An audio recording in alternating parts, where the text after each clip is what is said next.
Chapter 3: The Impossible Task. Summary. In Chapter 3 of Can't Hurt Me by David Goggins, titled The Impossible Task, Goggins recounts his early attempts to join the military, his struggles during Air Force training, his subsequent downward spiral into a complacent and unhealthy lifestyle, and the pivotal moment that reignited his drive to pursue a seemingly impossible goal, becoming a Navy SEAL. After escaping his abusive childhood and unstable teenage years, detailed in previous chapters, Goggins enlists in the United States Air Force with aspirations of becoming a pararescueman, PJ, an elite special operations role involving combat rescue missions. He performs well in initial training phases, excelling physically and mentally in many areas. However, his deep-seated fear of water, stemming from a childhood trauma where he nearly drowned, becomes a major obstacle during the water confidence portion of training.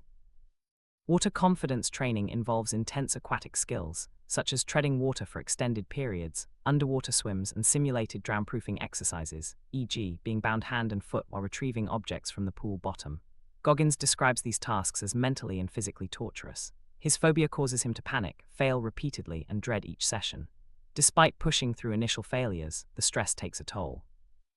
During this period, medical tests reveal that Goggins carries the sickle cell trait, a genetic condition that at the time, late 1990s, early 2000s, was believed to heighten the risk of sudden death from extreme exertion due to complications like rhabdomyolysis or cardiac issues.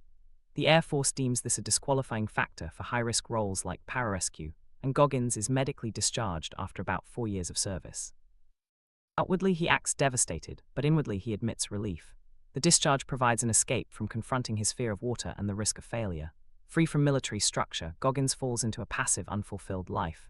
By age 23-24, he works as a pest exterminator, spraying for cockroaches in restaurants late at night. He gains significant weight, nearly 300 pounds, eats poorly, e.g., junk food binges, and lives without purpose or discipline.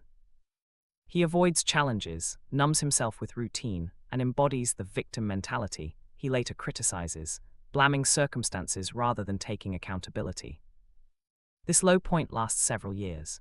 One night, while watching a documentary or TV program about Navy SEALs enduring their grueling BUD-S, basic underwater demolition SEAL, training, particularly Hell Week, the infamous 5-6 days of continuous physical torment with minimal sleep, something shifts.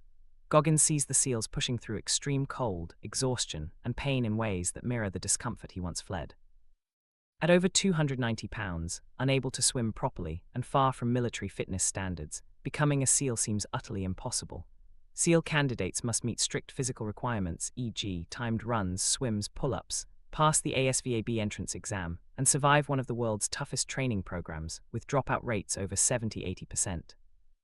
Goggins has none of the prerequisites. He's overweight, phobic of water, out of shape, and years removed from any structured training. Yet this impossible task ignites a spark. He views it as his chance to break free from the mental prison he's built, the self-doubt, excuses, and complacency. As he puts it, it wasn't just about becoming a SEAL. It was about proving to himself who he could become by facing his deepest fears head-on. The chapter emphasizes that true growth comes from tackling tasks that appear insurmountable, forcing you to evolve or quit. Goggins begins his transformation immediately. He starts losing weight, over 100 pounds in under 3 months through extreme diet and exercise, studies for the ASVAB, and prepares to confront swimming. This sets the stage for later chapters on BUD-S attempts. Key themes and lessons. Facing fears directly, avoiding discomfort, like water, only strengthens it. Embracing the impossible builds mental calluses. No excuses, medical discharge and past failures were opportunities to quit, but Goggins later reframes them as fuel. Rock bottom as catalyst. Hitting a low, obesity, dead-end job can be the turning point if you choose action over passivity.